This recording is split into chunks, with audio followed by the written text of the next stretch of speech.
Muy buenas noches, estimados hermanos. Es realmente para mí un privilegio poder en esta noche compartir la palabra de Dios. Vamos a estudiar un pequeño tema que he titulado Con espíritu y poder. Pero antes de iniciar quisiera que inclináramos nuestro rostro para orar. Oremos. Amante y buen Padre, que moras en las alturas de los cielos, te agradecemos, Señor, porque permites que a través de tu santa palabra aprendamos más. Te rogamos que puedas bendecirnos y nos puedas ayudar en este momento en que estamos viviendo. Cuídanos, Señor, y en tus manos encomendamos nuestras vidas. En el nombre de Cristo Jesús y con la unción de tu Espíritu. Amén. Como les decía, el tema lo he titulado Con espíritu y poder. Realmente, desde 1901, Elena G. de White escribió a la iglesia y decía que ya deberíamos estar en la patria celestial. Luego, en 1903, de la misma forma, ella vuelve a decir que si hubiéramos trabajado con empeño, ya habríamos estado en la patria celestial. También en 1905 reiteró este mismo mensaje. Sin embargo, la Iglesia Adventista del Séptimo Día aún se encuentra en estos momentos acá. Y estamos cabalmente por cumplirse la última profecía. Solamente cuando se cumpla, el Salvador entonces vendrá a esta tierra. Insignes hombres de ciencia, gobernantes y sabios de todas las áreas del conocimiento, reconocen que el acontecimiento está por llevarse a cabo en este mundo. Predicadores, vaticinadores, publicaciones exóticas, esotéricas y sensacionalistas expresan de que debe de aparecerse ya un gran maestro para iluminar al mundo y así preparar a la humanidad para el fin de todo. No necesitamos acudir a fuente humana para poder confirmar lo que se está asegurando, pues la Escritura así lo afirma en la última profecía que está registrada en Malaquías 4:1 al 6. Esta profecía, como vemos en el libro de Malaquías, que también es el último libro del Antiguo Testamento, podemos verificar ahí una de las profecías mesiánicas y que dice en el capítulo 4 y el verso 5, antes de que llegue el día y terrible del Señor, yo los enviaré al profeta Elías. Previo al cumplimiento de la promesa, debe de venir Elías para realizar una obra especial. El verso 6 nos dice que él hará que el corazón de los padres se vuelvan hacia los hijos y que el corazón de los hijos se vuelvan hacia los padres. Hay quienes dicen que han encontrado en sus maestros a personas que les han autoproclamado la gran solución, como los mismos maestros. Pero nosotros, como iglesia, anunciamos tanto a amigos como a familiares que Jesucristo vendrá otra vez y que por lo tanto es necesario de prepararnos. Sin embargo, antes de que este gran acontecimiento ocurra, debe de venir Elías. Ahora viene una interrogante. ¿Dónde está ese Elías que ha de venir? La Biblia tiene la respuesta. Los discípulos estaban preocupados porque habían oído a los rabinos que decir que antes de que viniese el Mesías, primero tendría que llegar Elías. Así que preguntaron a Jesús, ¿por qué dicen los escribas que es necesario que venga primero Elías? Según Mateo 17:10. Y Jesús les respondió y les dijo, a decir verdad, dijo él, Elías vendrá primero y restaurará todas las cosas. Pero yo les digo que Elías ya vino y no le reconocieron, sino que hicieron con él todo lo que quisieron. Así también el Hijo del Hombre padecerá de manos de ellos. Esto nos dice los versos 11 y 12 del libro de Mateo. Realmente, la Biblia nos responde a quién se refiere Jesús al mencionar que Elías ya había llegado. Y eso lo encontramos en el libro de Mateo, en el capítulo 11, en los versos 11 y 14. Y quisiera parafrasearlo de esta forma. Y dice así: de cierto les digo que entre los que nacen de mujer no ha surgido nadie mayor que Juan el Bautista. Aún así, el más pequeño en el reino de los cielos es mayor que él. Si quieren recibirlo, él es Elías, el que había de venir. Juan el Bautista fue Elías, el cumplimiento de la profecía de Malaquías. Él bautizó realmente a muchas personas y las acercó. Podemos decir que el Bautista realizó la obra que en la antigüedad también se debería de cumplir, cumpliendo que había venido Elías. Predicó un mensaje de arrepentimiento, de transformación. Apeló a eliminar las injusticias y el pecado, y fue también un gran reformador. Mucha gente respondió a su mensaje mediante el bautismo. Así, expresaban su interés por comenzar una vida nueva. Deseaban una renovación total de sus vidas. Un día, algunas personas se acercaron a Juan y le preguntaron: ¿eres Elías? Y dijo él: no lo soy. ¿Por qué respondió esto realmente Juan el Bautista? Porque sabía que él era apenas el cumplimiento parcial de la profecía de Malaquías, porque esa profecía estaba dividida en dos partes. Primero vendría Elías, anunciando ¿a quién? Al Mesías. En el futuro, antes del día grande del Señor, también aparecerá otro Elías, con una obra más extensa que la suya. ¿Dónde está ese Elías? Se describe su mensaje cabalmente en el libro de Apocalipsis, en el capítulo 14 y los versos 6 al 10. Quisiera que buscáramos en nuestras Biblias, en el libro de Apocalipsis, el capítulo 14, y veamos los versículos del 6 al 10. ¿Qué dice Apocalipsis 14, 6 al 10? Y dice de esta forma, el título que tiene es El mensaje de los tres ángeles. Y quisiera leérselos. Dice: luego vi a otro ángel, el cual volaba en medio del cielo. Tenía el evangelio eterno para predicarlo a los habitantes de la tierra, es decir, a toda nación, raza, lengua y pueblo. Ese ángel decía con fuerte voz: temed a Dios y darle gloria, porque la hora de su juicio ha llegado. Adorad a aquel que hizo los cielos y la tierra, el mar y los manantiales de agua. A ese ángel le siguió otro diciendo: ya cayó Babilonia, ya cayó esa gran ciudad. Cayó porque embriagó a todas las naciones con el ardiente vino de su inmoralidad sexual. A los dos ángeles le siguió un tercero, que a grandes voces decía: el que adore a la bestia y a su imagen, y acepte llevar su marca en la frente o en la mano, también beberá del vino de la ira de Dios, que ha sido vaciado puro en la copa de su ira, y será atormentado con fuego y azufre delante de los santos ángeles y del Cordero. Entonces aquí podemos ver realmente dónde está ese Elías, mediante la figura de los tres ángeles, que poseen el evangelio eterno para predicarlo a todo el mundo. Y podríamos concluir que la iglesia adventista del séptimo día es el Elías actual.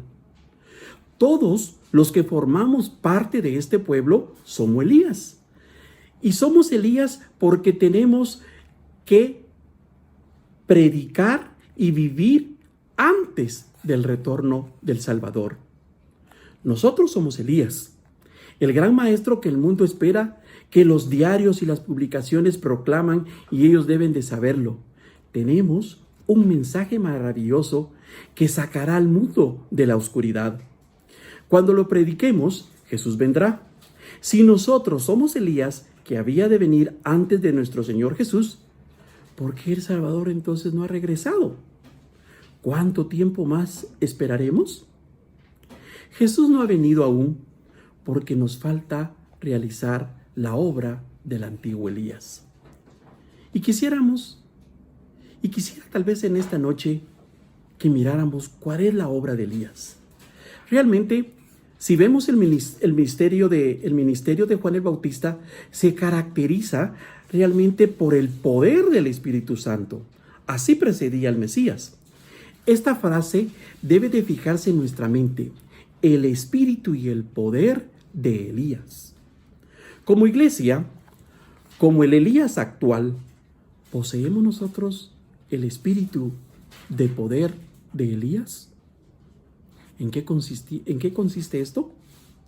Para obtener respuesta, quisiera que vayamos a nuestras Biblias y que busquemos en el libro de Primera de Reyes. Busquemos en nuestras Biblias Primera de Reyes, el capítulo 17. Y vamos a ver ahí realmente qué es ese espíritu que se está refiriendo.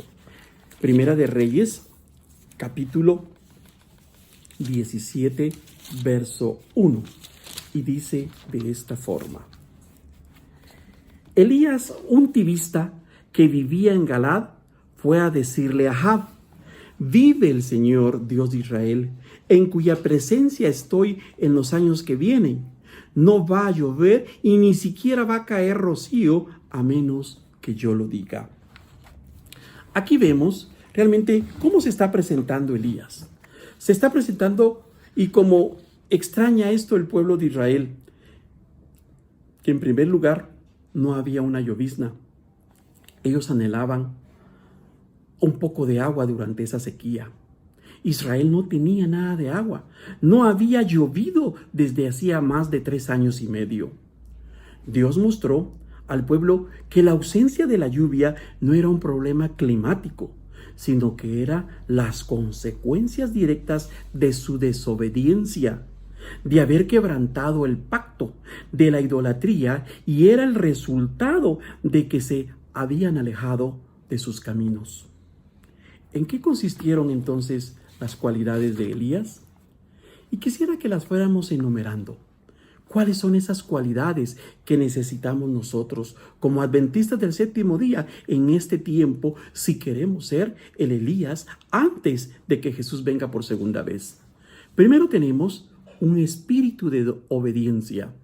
Esto está basado en el libro también de Primera de Reyes, en el capítulo 17, los versos 2, 3 y 5. Aquí el espíritu de Elías, en primer lugar, fue obediente. No regateó a Dios ni argumentó, sino que actuó conforme a las indicaciones divinas. Hoy la iglesia necesita tener ese espíritu, un espíritu de obediencia. De la misma forma, tenemos otro tipo de espíritu que debemos de tener como Elías, el espíritu de confianza. Y esto lo podemos encontrar también en el mismo capítulo 17, solo que en los versos del 8 al 10, donde nos dice que Elías confiaba completamente en las indicaciones de Jesús y nunca cuestionó al Señor las extrañas órdenes, cómo dirigirse a la casa de la viuda para pedir de comer en un tiempo de angustia. Desafortunadamente, la principal característica de la humanidad actual es precisamente la desconfianza. Dudamos de la palabra de Dios y por lo tanto se niega la obediencia. Como tercer espíritu que deberíamos de poseer es también el espíritu de sacrificio. Y esto ya lo encontramos en Primera de Reyes en el capítulo 18 y el verso 1. ¿Cómo se sacrificó Elías? Dice que Elías tendría que presentarse ante quien lo buscaba para matarlo. Como podemos recordar, Elías tenía que presentarte ante Acab. Y sabía precisamente que Acab, al momento de llegar, podía capturarlo y matarlo. Sin embargo, Elías, ¿qué hizo? Fue y se presentó, obedeció, porque tenía, primero, una plena confianza en Dios. Y al mismo tiempo, tenía un espíritu de sacrificio, porque si iba a morir, pues iba a perecer. De lo contrario, él obedeció y confió y se sacrificó. Como Tercer punto podríamos decir, o cuarto punto, perdón, podríamos decir que él tenía un espíritu de pureza. Y eso lo vemos siempre el mismo capítulo en Primera de Reyes, en el capítulo 18 y los versos 17 y 18, donde dice que el espíritu de Elías era un espíritu de pureza inquebrantable ante los requerimientos de Dios. Sabía llamar al pecado por su nombre. Hoy el pueblo de Dios debe de reprender el pecado dentro y fuera de la iglesia y pedir perdón al Señor antes de que Cristo venga. Entonces, ¿cuál era ese poder? ¿O cuál es el poder de Elías? Eso lo podemos encontrar, y quisiera que buscáramos en nuestras Biblias en el libro de Primera de Reyes, en el capítulo 18 y los versos 19 y 20. Y aquí vamos a encontrar cuál es ese poder. Primera de Reyes 18, 19 y 20. Y dice de esta forma: pero ordena ahora que todo el pueblo se reúna en el monte Carmelo, junto con los 450 profetas de Baal y los 400 profetas de Acera de Jezabel, que a Jezabel alimenta. Ahab reunió en el monte Carmelo a todos los israelitas y a los profetas.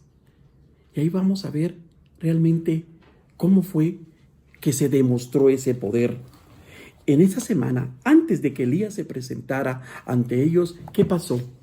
Dice que hubo una de las semanas de oración más grande de todo Israel. ¿Por qué? Porque todo el pueblo se reunió y oró para que Elías pudiera presentarse ante Acab.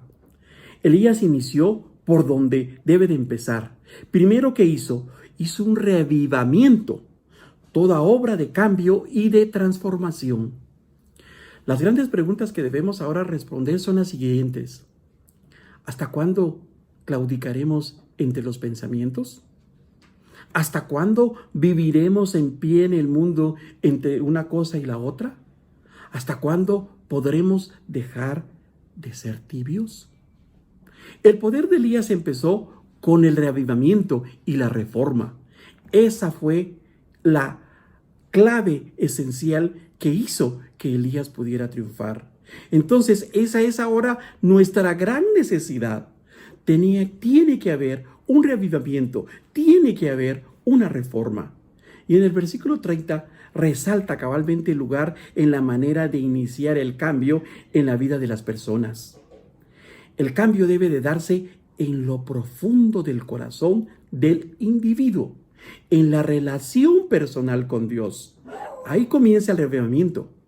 No nos conformemos con cambios externos y superficiales. Profundicemos en nuestra relación con Dios. Veamos cómo transformamos y cómo reflejamos esa transformación también. ¿Recuerdan el desafío de los profetas de Acab?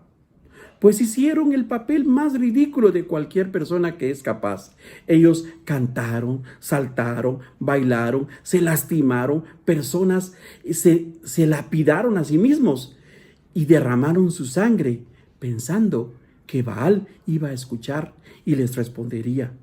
Pero Baal nunca respondió a su oración. Queridos hermanos, cuando Elías oró, tuvo una actitud sencilla, pero ferviente.